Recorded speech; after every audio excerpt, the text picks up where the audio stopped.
편두통은 한쪽 머리가 아픈 것이다라고 많이 알고 계십니다. 결론을 말씀드리자면 잘못된 정의입니다. 환경과 신체 변화에 민감한 편두통성 뇌가 따로 있고요. 인구의 10%에서 15% 정도는 편두통을 유발하는 뇌를 가지고 태어나는데요. 익숙하게 알고 있었던 편두통에 대해 새롭게 알아보는 시간 준비했습니다.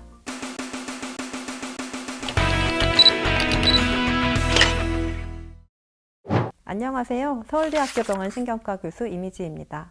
두통을 겪어보지 못한 사람은 없을 정도로 두통은 흔한 증상 중 하나입니다.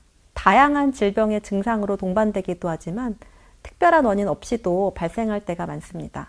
원인 없이 두통이 발생하는 질환을 1차 두통 질환이라고 하는데 1차 두통 중 가장 중요한 질환은 바로 편두통입니다. 편두통의 주요 증상은 편두통성 두통인데요. 편두통성 두통은 구역, 구토, 어지럼증 이런 증상과 함께 나타나는 경우가 많고 움직이기만 해도 골이 흔들리듯이 두통이 악화되는 특징이 있어서 편두통 발작이 시작되면 일상생활이 어려울 정도입니다. 이런 편두통을 유발하는 뇌 체질은 따로 있다고 말씀드릴 수 있겠는데요. 편두통성 뇌라고 부르고요. 남들보다 활동성이 높은 뇌, 뇌세포들이 쉬지 않고 정보를 수집하고 쉬지 않고 정보를 처리하는 뇌입니다. 그렇게 과활성이 일어나면 뇌에서 이상 신호가 퍼지고 연쇄적으로 뇌막의 혈관과 신경들이 복합적으로 활성화되면서 두통이 발생합니다. 대한두통학회에 따르면 편두통 증상을 경험하고 바로 병원을 찾은 환자는 10명 중 1명에 불과합니다. 5명 중 2명은 편두통 최초 인지 후 진단까지 11년 이상이 소요됐습니다. 편두통은 전 세계 인구의 10%에서 15%가 고통받고 있고 일상생활에 장애를 일으키는 모든 질병 중에 중요도가 2위에 달할 만큼 심각성이 높은 질환입니다. 편두통의 진단은 병력 청취를 통해서 내리게 되는데요. 일단 일상생활에 지장을 상당히 일으키는 편두통성 두통이 발생하고 매번마다 4시간에서 72시간 내에 완전히 정상으로 돌아오는 경험을 5번 이상 했다면 편두통일 가능성이 높습니다. 앞서 말씀드린 것처럼 1차 두통 질환은 뇌에 다른 이상이 없이 두통이 반복적으로 발생하는 질환이므로 뇌영상 검사에는 이상이 없어서 아무리 검사해도 이상이 하나도 없다는 얘기를 듣고 좌절하시는 환자분도 많은데요.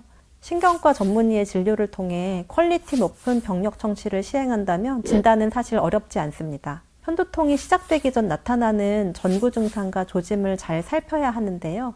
환자분들 중에 오늘 두통 올 것 같다 이렇게 느끼는 분들은 전구 증상이 있을 가능성이 많습니다. 전구 증상은 편두통 발생 2시간 전부터 48시간 전 그 정도 타임 윈도우 사이에 발생하는 증상인데 편두통 환자의 80%에서 있다고까지 보고되고 있습니다. 피로감, 무기력, 집중력이 떨어지고 뒷목이 뻣뻣하다, 식욕이 변하거나 예민한 감정 이런 것들이 있습니다. 예전에는 전조 또는 전조 증상이라고 불리었는데 조짐으로 명칭이 바뀌었습니다. 편두통 조짐은 편두통 시작과 동시에 또는 시작 전에 발생하는 증상으로 시야 일부가 흐려지거나 일렁거리거나 번쩍번쩍거리는 시각조짐 또는 입술과 손끝의 감각이 무뎌지거나 저릿저릿거리는 감각조짐 등이 있습니다. 조짐에서 편두통성 두통으로 진행할 수도 있고 조짐으로 끝날 수도 있는데 두통 없이 조짐만 발생하는 경우는 편두통이라는 진단명을 의심하기가 쉽지 않아서 안과로 먼저 가시거나 아니면 뇌경색을 의심해서 응급실로 가시는 등 진단의 지연을 겪는 경우가 굉장히 많습니다. 편두통의 치료는 급성기 치료와 예방 치료가 있습니다. 급성기 치료는 두통이 시작된 뒤에 두통과 동반 증상을 멈추거나 완화시키는 것이 목적입니다. 일단 편두통이 시작되면 진통 목적의 편두통 급성기 치료제를 빨리 복용하고 쉬면서 더 심해지지 않게 하는 것이 좋습니다. 가벼운 편두통은 일반 진통제로도 치료할 수 있지만 중등도 강도 이상의 편두통은 트립탄계 약물 등 전문 치료제를 처방받으셔야 됩니다. 최근에는 혈관 부작용이 없는 D탄계 신약이 국내에 들어왔고 게판트 계열 신약도 미국에서 사용 중인데 앞으로 국내에도 도입이 될 예정입니다. 트립탄 부작용으로 인해서 사용이 어려운 분들에게는 아주 희소식이라고 할 수 있겠습니다. 진통 목적의 급성기 약물 사용을 한 달에 열흘 이상으로 자주 하실 때는 만성 편두통, 약물 과용 두통 이런 합병증성 두통으로 변형될 수 있으므로 주의가 필요하고요. 오히려 두통 빈도가 너무 잦다면 두통 발생 빈도를 줄여주는 예방치료를 고려하셔야 됩니다. 예방치료는 두통의 빈도와 강도를 낮추기 위한 치료입니다. 항우울제, 항뇌전증약, 베타 차단제, 칼슘 통로 차단제 등 이런 약물들이 있는데요. 편두통 중에 만성 편두통이라고 하는 특별한 A형이 있는데 이 경우에는 보톡스를 치료로 사용하기도 합니다. 보톡스는 우리가 흔히 주름 개선용 주사라고 알고 계신데요. 편두통을 유발하는 근육 및 신경 부위 약 31군데 이상을 주사하면은 보톡스 주사 성분이 신경 말단으로 들어가고 신경에서 분비되는 통증 전달 물질들을 차단하게 됩니다. 최근에는 항-CGRP 항체 주사가 개발됐습니다. 이 주사는 부작용이 거의 없고 효과가 탁월해서 이 치료제로 인해서 편두통 치료의 패러다임이 완전히 바뀌었다고 할 정도입니다. 비싼 비용이 유일한 단점이었는데 요새는 비록 기준은 아주 까다롭지만 급여 적용도 가능합니다.